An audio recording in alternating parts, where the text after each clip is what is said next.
Assalamualaikum warahmatullahi wabarakatuh. Perkenalkan, nama saya Adinda Juliana dari kelas 12 MIPA 3 SMA Negeri 3 Sumedang. Pada video kali ini, saya akan membahas mengenai materi bab 3 tentang pengaruh kebijakan IPTEK terhadap NKRI dalam mata pelajaran PPKN. Materinya terbagi menjadi dua, yaitu A. Mengidentifikasi pengaruh kemajuan IPTEK terhadap NKRI. B. Membangun sikap selektif dalam menghadapi berbagai pengaruh kemajuan IPTEK. A. Mengidentifikasi pengaruh kemajuan IPTEK terhadap NKRI. Terbagi menjadi dua, yaitu ada pengaruh positif dari IPTEK dan pengaruh negatifnya. Meliputi aspek sebagai berikut. Yang pertama, aspek politik. Kemudian aspek ekonomi, aspek sosial budaya, dan yang terakhir, aspek hukum, pertahanan, dan keamanan. Aspek politik. Pengaruh positif. 1. Memperluas hubungan bilateral Indonesia. Kedua, memudahkan untuk mengakses informasi politik terkini. Ketiga, memperlancar implementasi kebijakan politik kepada masyarakat. Pengaruh negatif.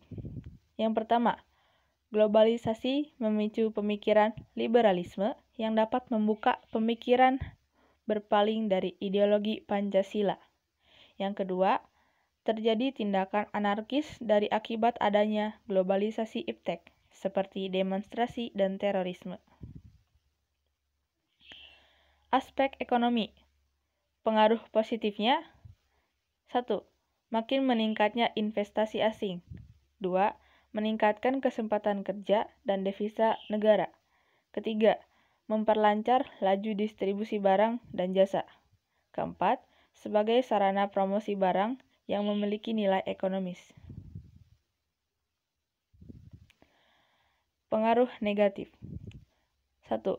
Produk dalam negeri yang kalah bersaing dengan produk luar. Kedua, penguasaan perekonomian oleh pihak asing. 3. Sektor ekonomi bersubsidi yang semakin berkurang. Aspek sosial budaya. Pengaruh positifnya. 1. Mempermudah mempelajari budaya lain. Kedua, memperkenalkan kebudayaan Indonesia ke mancanegara. Pengaruh negatif. 1. Munculnya gaya hidup konsumtif. 2. Adanya sikap individualisme. 3. Kesenjangan sosial dan lunturnya nilai keagamaan.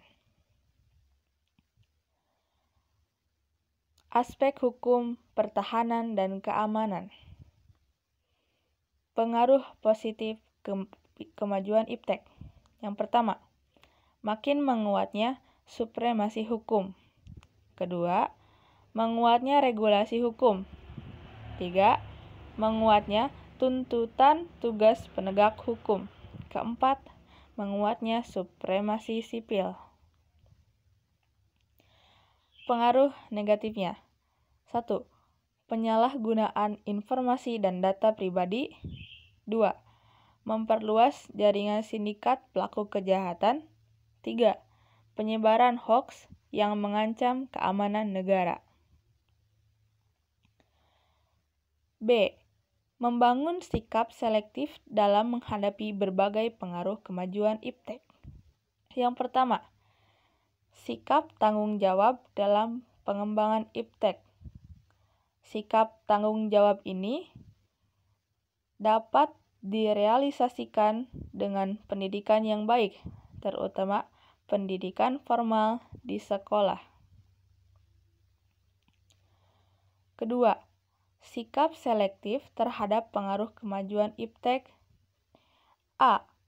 Sikap selektif di bidang IPTEK, yaitu mengembangkan demokratis, mengaktifkan masyarakat sipil di politik, kemudian mengadakan reformasi lembaga politik, dan juga menegakkan supremasi hukum. B. Sikap selektif di bidang ekonomi. Pertama, pertanian dijadikan prioritas utama. Kemudian, industri harus menggunakan bahan baku dari dalam negeri. Ketiga, tidak bergantung pada badan multilateral. Kemudian, mempererat kerjasama dengan negara berkembang. C. Sikap selektif dalam bidang sosial budaya, yaitu terbuka terhadap inovasi dan perubahan. Kemudian, berorientasi pada masa depan. Ketiga, dapat memanfaatkan penggunaan iptek. Kemudian, menghargai pekerjaan sesuai prestasi. Dan yang terakhir, menghargai dan menghormati HAM atau hak asasi manusia. Mungkin sekian penyampaian materi yang dapat saya sampaikan. Mohon maaf atas segala kekurangannya. Wabillahi taufiq wal hidayah. Wassalamualaikum warahmatullahi wabarakatuh.